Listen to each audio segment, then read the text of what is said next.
बच्चों, आज हम अपने नए टॉपिक के साथ आए हैं जो है वाच्य। इंग्लिश में इसको वॉइस बोलते हैं। ये 10वीं क्लास का हिंदी व्याकरण का टॉपिक है। ये बेटा मैंने पहले भी बताया था, जो हिंदी व्याकरण के टॉपिक हैं वे हर टॉपिक के अंक 4 होते हैं, मतलब 4 नंबर का आपका आता है। आपको अच्छी प्रकार से समझ आ जाएगा। मेरे को लगता है कि आपको 4 नंबर अच्छे से मिलेंगे यदि आप अच्छी प्रकार से वीडियो को देखेंगे।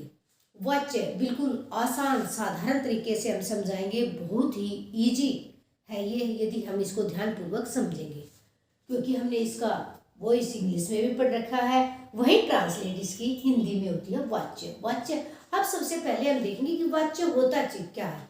वाक्य का ही एक भेद होता है वाच्य। तो वाक्य हमने पढ़े थे, वाक्य अर्थ के आधार पर भी, रचना के आधार पर भी, बनावट के आधार पर भी वाक्य पढ़े थे। लेकिन ये हमारा वाच्य है, इसमें कंफ्यूज होने की जरूरत नहीं। कई बच्चे इनको वाक्य पढ़ लेते हैं, लेकिन वाच्य इसको हम समझे कि वाच्य क्या होता है। बोलने के विषय को हम वाच्य कहते हैं। बोलने के विषय को वाच्य कहते हैं। क्या होता है कि हम किस प्रकार बोल रहे हैं, हम कर्ता के अनुसार बोल रहे हैं, कर्म के अनुसार बोल रहे हैं या भाव के अनुसार बोल रहे हैं। हमारा बोलने का विषय, तरीका, ढंग क्या है, उसी को हम वाच्य कहते हैं। सिर्फ हमें क्या है कि हम कथन या वाणी या हम बोल रहे हैं, किस तरीके से बोल रहे हैं, उसको हम वाच्य कहते हैं।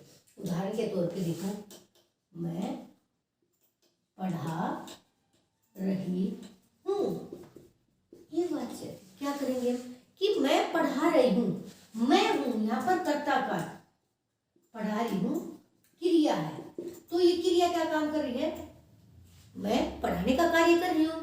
तो ये सिंपल साधारण सा वाक्य हो गया बेटा।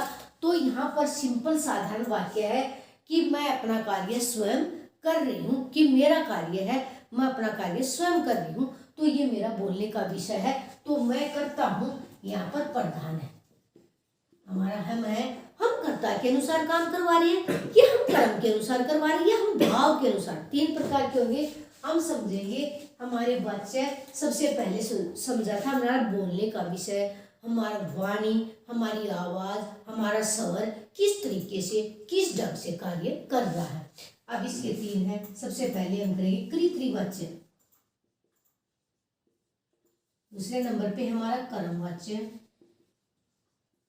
तीसरे पे हमारा भाववाच्य। अब देखेंगे हम 3 प्रकार के वाच्य हमारे, कि कृतवाच्य, कर्मवाच्य और भाववाच्य। वाच्य 3 प्रकार के होते हैं, हम इनके नाम से ही पहचानेंगे। कृतरी यहाँ पर क्या करेंगे, कर्ता प्रधान होता, कि हमारा जो मुख्य होता, विशेष होता, प्रधान होता, वो कर्ता होता, इसकी पहचान। इसमें साधारण वाक्य होता, सिंपल वाक्य होता, कोई भी विभक्ति चिन्ह का प्रयोग नहीं होता। फिर क्रिया देखेंगे, इसमें अकर्मक और सकर्मक दोनों क्रियाएं होती हैं। ये ध्यान रखेंगे, कर्ता प्रधान होता है, अकर्मक और सकर्मक दोनों क्रियाएं विद्यमान होती हैं। बेटा आप अपनी नोटबुक में भी राइट कर सकते हैं इसको अच्छे तरीके से, क्योंकि आप रिवीजन करते हैं तो हम अपनी नोटबुक सामने रखेंगे तो अच्छे से हमें समझ में आ जाएगा। हमने यहाँ पर क्या, कर्ता प्रधान होता, अकर्मक सकर्मक दोनों क्रियाएं इसमें हो सकती है।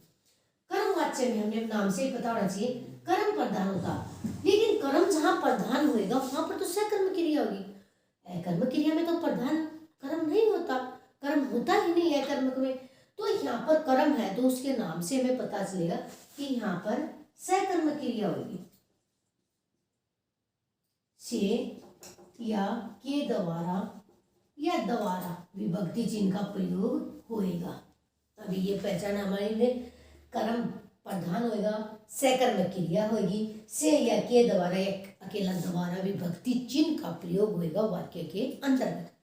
अब हमारा भाव है, देखो नाम से विदित होता है, भाव प्रधान होता है। वहां पर कर्म प्रधान हुआ था, कृति में कर्ता प्रधान हुआ था, और यहाँ पर सिर्फ अकर्मक क्रिया आएगी। यहाँ पर कौन सी क्रिया आएगी, अकर्मक। ये पहचान की चीज है हमारी। और से या के द्वारा विभक्ति चिन्ह का प्रयोग होगा, और ज्यादातर वाक्य नकारात्मक, नकारात्मक समझते हो, नेगेटिव।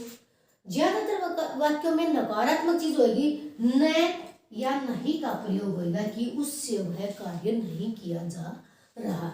हमने ये चीज समझनी है शॉर्टकट में। कर्तृवाच्य में कर्ता प्रधान होता है और दोनों क्रियाएं होती हैं। कर्मवाच्य में कर्म प्रधान होता है, सकर्म क्रिया होती है और से या के द्वारा विभक्ति चिन्ह का प्रयोग होता है।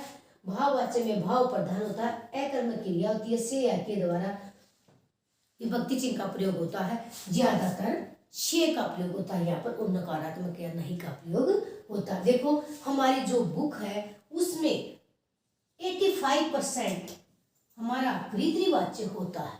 85% जो वाक्य होते हैं हमारी बुक में वो कर्तृवाच्य में, साधारण वाच्य में होते हैं। सिर्फ 15% या 10% वाक्य कर्मवाच्य में होते हैं और 5 या 10% हमारे भाववाच्य में होते हैं। मतलब सबसे ज्यादा कर्तृवाच्य में वाक्य होते हैं। अब ये तो हमें समझ में आ गया कि कर्तृवाच्य में ये चीज होती है, कर्मवाच्य में ये होता है, भाववाच्य में। अभी हमारे सिलेबस में या हमारे पेपर में इनको रूपांतर, इनको बदलना होता है और हमें पहचानना होता है कि कर्तृ कौन सा है, कर्म कौन सा और भाव कौन सा। वाक्य को हम समझेंगे, यदि हम वाक्य को पहचान लेंगे तो हम उसमें बदल सकते हैं। देखो मैंने पहले ही बताया हूं, मैं पढ़ रहा हूं। न तो इसमें कोई भी विभक्ति चिन्ह का प्रयोग हुआ है और अकर्म क्रिया है और मैं पढ़ रहा हूं, क्रिया कर्ता पर निर्भर है। कि क्रिया किस पर निर्भर है, कर्ता प्रधान है तो यहाँ पर कर्तृवाच्य होगा पहचान के लिए। अभी कई बार होता है कि कर्तृवाच्य को कर्मवाच्य में बदलिए। मैंने बताया मेरे द्वारा पढ़ा जा रहा है तो ये हो गया कर्मवाच्य।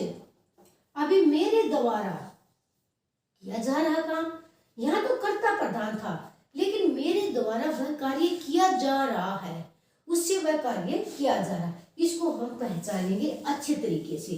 कर्तृवाच्य कई बार क्या होता है वाक्य में, कर्तृवाच्य से कर्मवाच्य में बदला जाता है, कर्तृवाच्य से भाववाच्य में भी बदला जा सकता है और भाववाच्य को हम कर्तृवाच्य में हमने दोनों तीनों तरीके से आना चाहिए। लेकिन हम ये जो तरीके हैं सबसे पहले वीडियो में हम ये चीज सीखेंगे कि इसमें क्या आता है, कर्तृवाच्य में, कर्मवाच्य में, भाववाच्य में। एक दिन आप इन चीजों को समझ जाओगे तो दूसरी वीडियो में हम ऐसे समझाएंगे कि वाच्य का रूपांतरित रूप या बदलता रूप वाच्य में कैसे आता है, परिवर्तन कि हम कर्तृवाच्य को भाववाच्य में कैसे परिवर्तन करते हैं, कर्मवाच्य को भाववाच्य में या कर्तृवाच्य को कर्मवाच्य में कैसे हम बदलते हैं, ये हम दूसरी वीडियो में सीखेंगे। आज सिर्फ हमने वाच्य के भेद और उसके पहचान के चिन्ह और वाच्य क्या होता है यही सीखेंगे, थोड़ा थोड़ा करके सीखेंगे। दूसरी वीडियो में हम इसका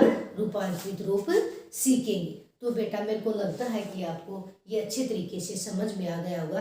दूसरी वीडियो के साथ हम नेक्स्ट डे फिर अच्छे तरीके से आएंगे वाच्य का बदलता हुआ रूप लेकर। Thank you and very good day.